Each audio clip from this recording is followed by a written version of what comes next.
रात का सन्नाटा चारों ओर फैला हुआ था। ट्रक हाईवे पूरा सुनसान था। चारों ओर ठंड से हाड़ कपा देने वाली ठंड चल रही थी। हाईवे के चारों ओर घना जंगल था। उसी हाईवे पर एक मर्सिडीज दौड़ रही थी। उसमें 3 लोग सवार थे, राहुल, निधि और उनकी 10 साल की बेटी तानिया।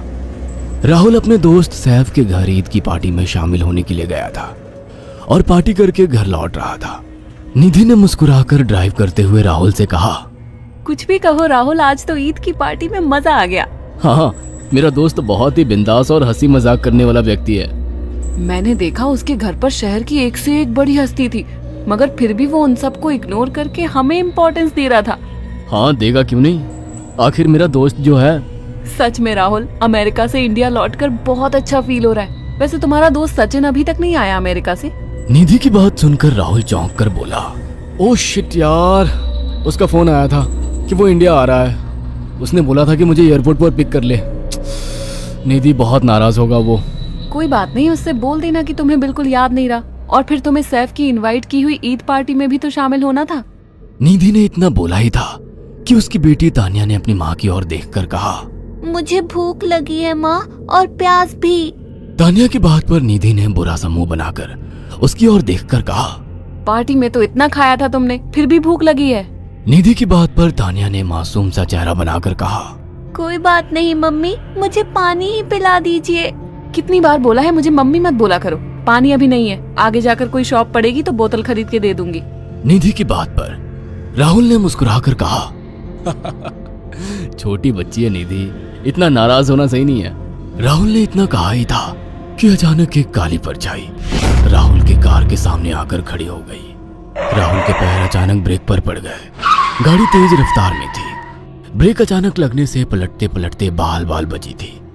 राहुल के चेहरे पर भयानक ठंडी में भी पसीने की बूंद टपकने लगी। वो दोनों कार से बाहर निकल आए। निधि ने डरते हुए कहा, आखिर कौन था ये? ऐसा लगा जैसे कि कोई भयानक काली परछाई मेरे कार के सामने आकर खड़ी हो गई हो। वह दोनों काली रात के सन्नाटे में इधर उधर देखने लगे। तभी निधि को एक घने पेड़ के पास तो चमकीली हुई आंखें दिखाई दी। उसकी आंखें बिल्कुल भेड़ियों की तरह लग रही थी। निधि ने चीखते हुए राहुल से कहा, राहुल देखो कौन है वो, जल्दी से गाड़ी में बैठो, मुझे बहुत डर लग रहा है। राहुल ने उस तरफ देखा तो उसके रोंगटे खड़े हो गए।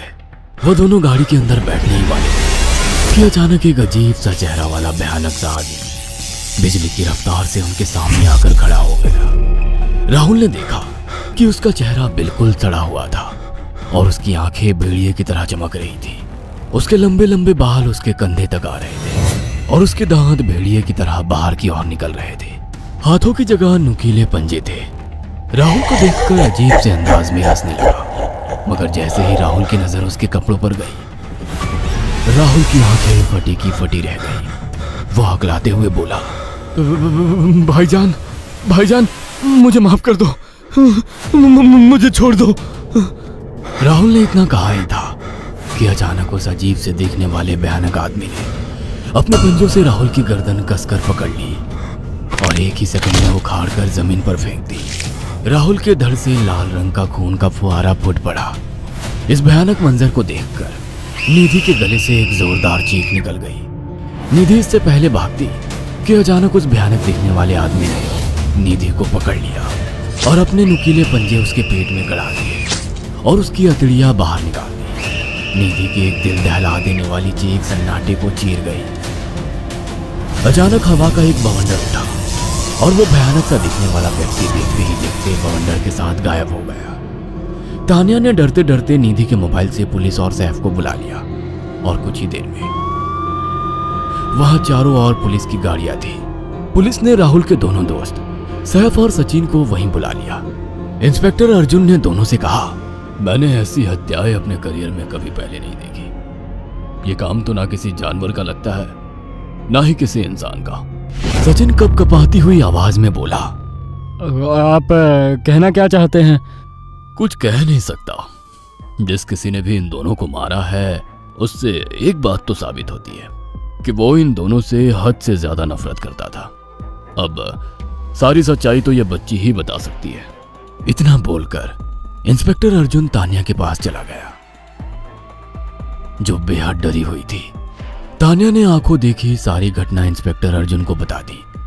तानिया की बात सुनकर इंस्पेक्टर अर्जुन कंफ्यूज चेहरा लेकर मोबाइल पर किसी से बात करने लगे।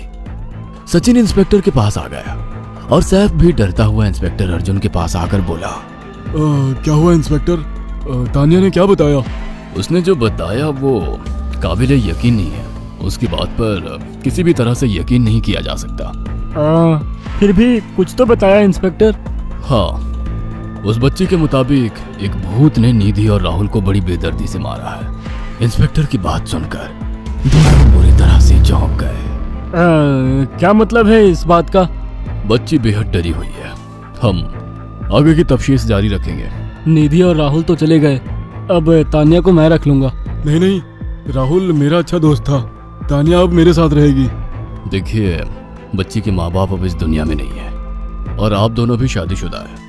मुझे नहीं लगता कि आप दोनों बच्ची की सही से देखभाल कर सकते हैं। मेरी कोई औलाद नहीं है। मैंने अपनी पत्नी को फोन कर दिया है, वो भी IPS ऑफिसर है।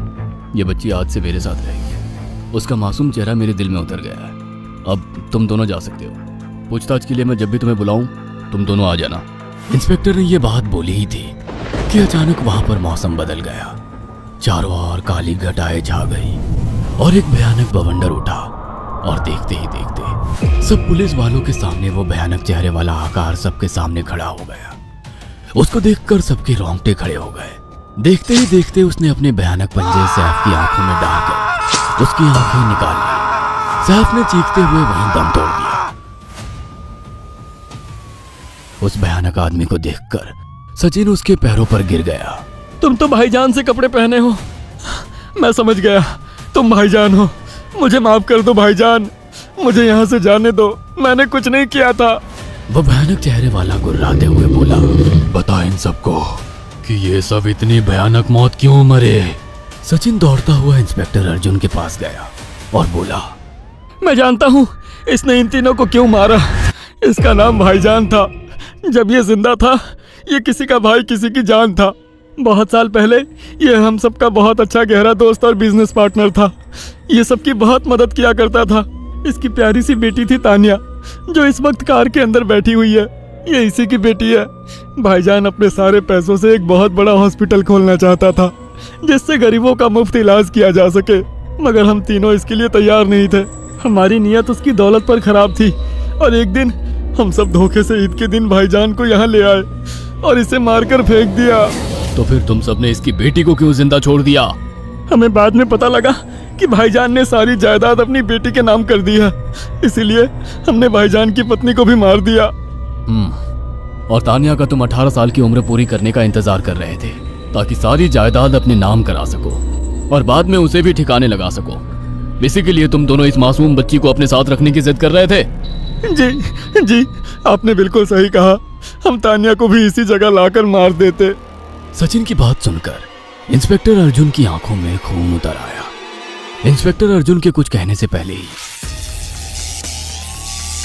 भाईजान बिजली की रफ्तार से इंस्पेक्टर अर्जुन की आंखों के सामने से सचिन को पकड़कर ले गया और उसके शरीर के टुकड़े टुकड़े कर दिए और हवा में उठे एक तेज बवंडर के साथ गायब हो गया। सारी घटना इंस्पेक्टर अर्जुन की आंखों के सामने हुई थी। तानिया को इंस्पेक्टर अर्जुन और उसकी पत्नी ने अपनी बेटी की तरह पाला। अगर आपको हमारी ये कहानी पसंद आई हो तो इसे लाइक और शेयर करना ना भूलें। साथ ही ऐसी और नई कहानियों के अपडेट्स पाने के लिए हमारे चैनल अक्षु टीवी को जरूर सब्सक्राइब करें।